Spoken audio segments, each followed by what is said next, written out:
Hello and welcome to Film Review, the series where I like to do my taxes and show you exactly what I'm doing. No, honestly though, this is my section of the YouTube channel where I go ahead and give you my thoughts on films and grade them and tell you what I think about them, and then you have your opportunity to tell me how full of crap I am, because I have the hazel eyes. You know what that means? I'm full of shit. And so you gotta tell me how much I'm full of shit I am. This video is going to be taking a look at Star Trek Beyond, a film I managed to have a wonderful opportunity to see since I'm still on vacation.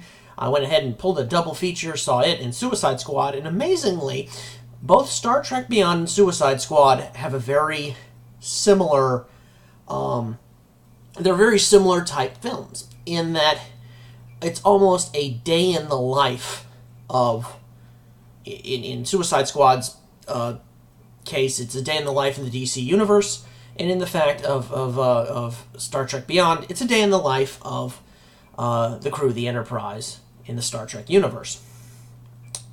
This film, now I'm not gonna lie to you, I've never been a real big fan of the reboot Star Trek. I'm a huge fan of the original series from the 1960s.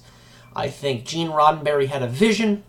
He put his ideas out there, and I thought when they rebooted it, they made it too... I'm trying to think of the right word for it.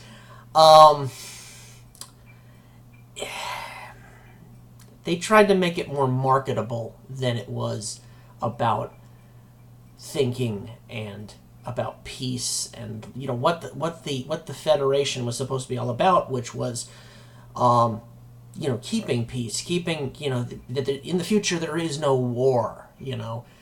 Wars are created by, you know, ideas that are, people who have strong, passionate ideas can cause wars.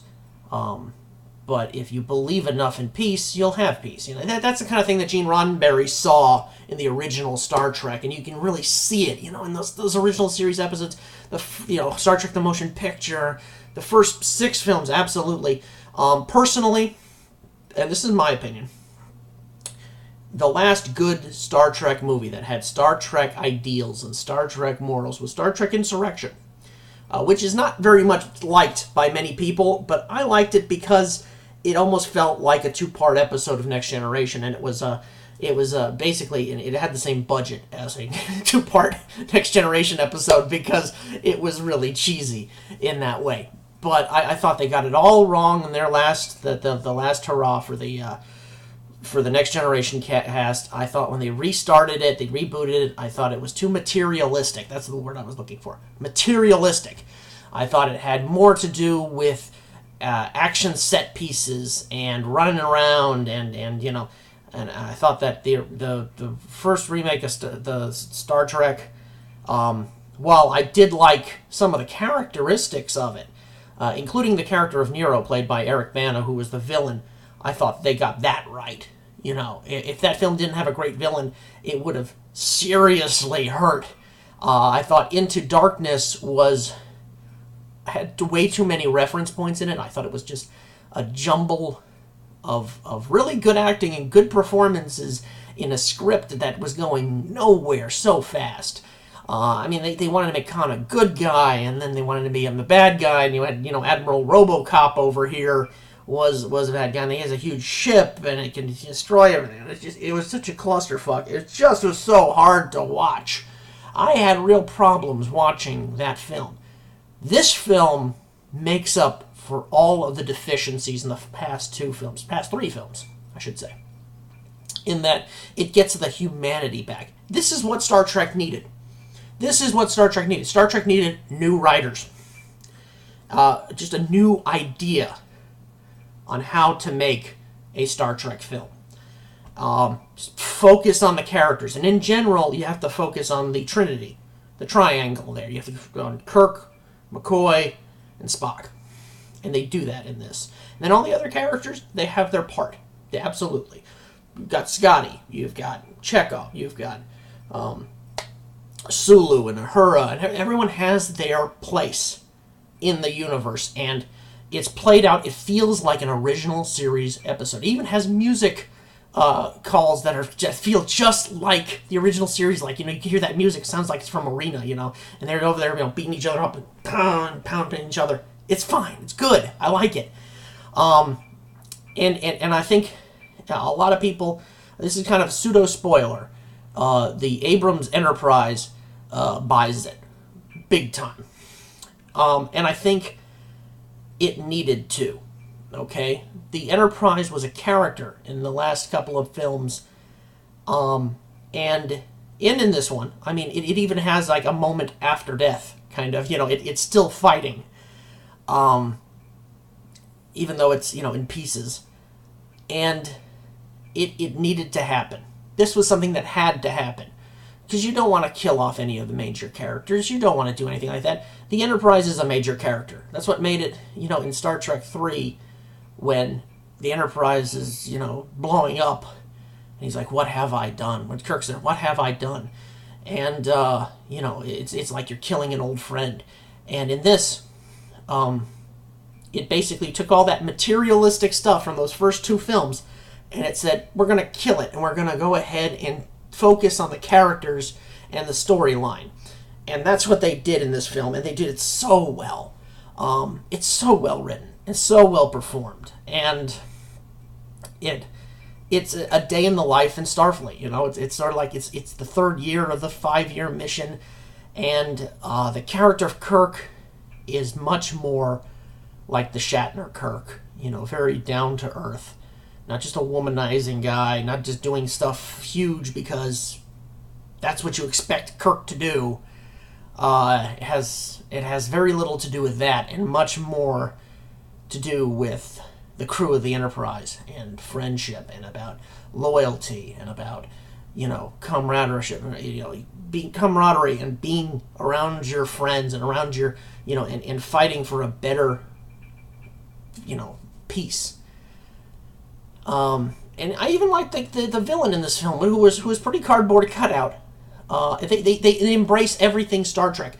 Probably one of the great things about this film is the USS Franklin, where they actually do go back and embrace Star Trek Enterprise, which nobody ever embraces Enterprise. It had a lot of issues, but it exists. And even in this universe, the things that happened exist. So they have this, Star Trek Enterprise type vessel, and they even have the old uniforms and everything, and that they're wearing those, and it has a beautiful feel to it, like it knows what it wants to celebrate. While the other films, I don't think they knew what to celebrate. They just wanted to say, "Oh, Star Trek here, big letters, Star Trek, Star Trek, Star Trek." Yeah, ooh, jumping around.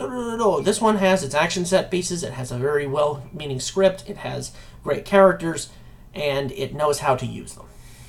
So, I really loved this film. I really did. Mostly because it shows love to its subject material. I think if Gene Roddenberry was still with us, someone went up into space and got his ashes, brought them back here, and had him watch this film, well, of course, the ashes wouldn't say anything. But I think Gene Roddenberry would have liked this movie. And you can't ask for more than that from a Star Trek film. Because, this is the vision that he had. So my major kudos go out to the writing staff for this film and the directing. And I'm not a big Jeremy Lin guy. I'm not a Fast and Furious kind of guy. I thought he was going to destroy this film. But you know something? I was wrong. I'm willing to stand here and say I was wrong. He got everything right. The previews of this movie were horrible. Whoever made the previews for this film, I know a lot of times that the previews will basically show you a different film than what you have. That's what they did, and they almost destroyed this film. I mean, it was horrible. But this movie is something that I would recommend you go out and you see.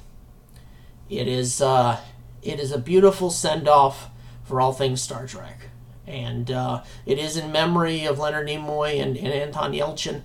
Anton Yelchin does a fine job in this. I mean, I think people will remember his legacy as an actor and watch this film and be proud of it. So, okay, what's my rating? Because I know that's the reason why you're watching this video all the way into this, is you want to know what I think about it. Okay, I have a 5-star rating. 1 star, don't pee on it if it's on fire. It's not worth the urine.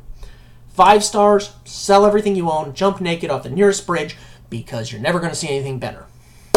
I'm going to give this the full 4.5 stars. It does have a few small issues here and there, but it has that feel like it is a regular season episode of the original series, and I do love that, so I give it 4.5 stars. I think it is a brilliantly put together film, and I'd love to hear the things that you think are wrong with it.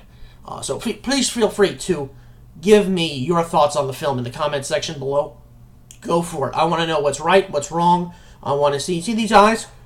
Okay, they're ugly, but they're also hazel, because I'm full of shit. By all means, tell me how full of shit I am. Tell me how horrible this film is. I want to know from you what your thoughts are on this film. Otherwise, this is my channel, so I can say, go out and see this film and support it, because it was a wonderful collaboration, and I think it's a film to see for everybody. So in the meantime, keep watching those movies, and I'll catch you all on the flip side.